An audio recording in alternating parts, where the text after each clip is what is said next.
The City of Stone, a Sellsword's Guide to Markarth by Amanda Alea, mercenary. If you're cutting your coins across Skyrim, you'll want to point your blade towards Markarth, the capital city of the Reach. There's no end of trouble in the City of Stone, and that means plenty of ways for you to earn your supper. Your Sellsword instincts should point you towards the wealthiest patrons with the fattest purses to work for, but you need to mind yourself during your resting hours. Markarth isn't like your Whiterun, where mercenary companies like the Companions make a sellsword an honoured professional. No, Markarth has its own rules the natives aren't going to just tell you. Lucky for you, old Miss Alea is here to shine the torchlight over your thick skulls. First thing you'll notice in the City of Stone is the stone. They say dwarves cut out the city from the mountain, and maybe they did by the look of it. But what it really means is that the whole place is vertical and the streets are really cliffs. Long story short, be careful when you've got a belly full of mead. When you enter the city proper, you'll immediately hit the market. The merchants usually sell food and jewellery on the streets. Meat is the preferred ration. The craggy rocks in the area make for poor farming land, and silver is what's used to make most all the rings and necklaces you might buy. Thanks to the large silver mine in the city, we'll get to that in a bit. Whatever you do, don't ask the Markarth city guard about anything. They're about as helpful as an angry frostbite spider while you're caught in its web, and if you mention anything about the Forsworn to them, they might spit in your eye. Speaking of the Forsworn, these wild men and women will be your main source of income while you're in Markarth.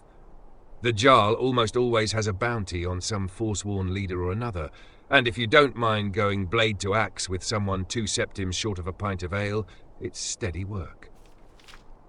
The Silver Blood Inn is where you want to head into after seeing the market.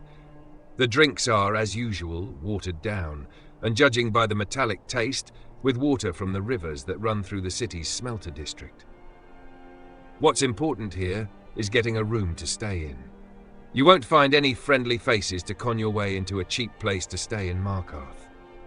The natives don't trust strangers, so save yourself the trouble and put down your coin to rent a real room. After you've spent a day recovering from travel, you'll see that Markarth is divided in 2 sides by the big crag in the centre. The part with the big river running through it is called the riverside, and the other is called the dry side. The riverside is where the smelter and native workers live, so don't bother going there. Instead, head directly to Dryside and talk to the local Nord nobles and see what problems you can start solving at the highest rate. 2 major places to see are the Temple of Dibella and Sidnamine. The temple rests on the top of the central crag. A good place to go if you're on good terms with the divines, but be warned, the priestesses of Dibella don't allow men into their inner sanctums, so don't go crashing down in there uninvited unless you want a short trip to a long fall. Sidnamine is the place where all the silver comes from that I mentioned before, but it's also the jail. Markarth uses prisoners to mine the ore, and there's a lot of it, so don't get caught doing something illegal in the city or you'll be hauled down there to dig. Apparently, the whole place is owned by one of the big families in the city, the Silver Bloods. Notice the inn is named after them? Always keep your Sellsword eye open for hints like that.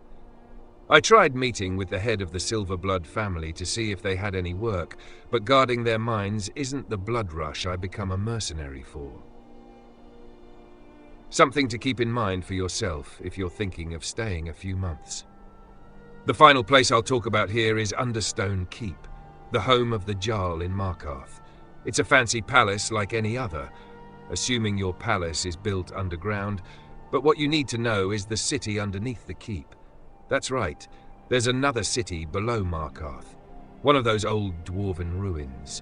They sometimes have expeditions in the ruins that makes for a good job, guarding the scholars and maybe lifting a few stones here and there. If you're lucky, you might come across one of those old dwarven machines, and you can bring back a souvenir after you're done breaking it apart. All right, Miss Alea's hand is getting tired, and that means this guide is done.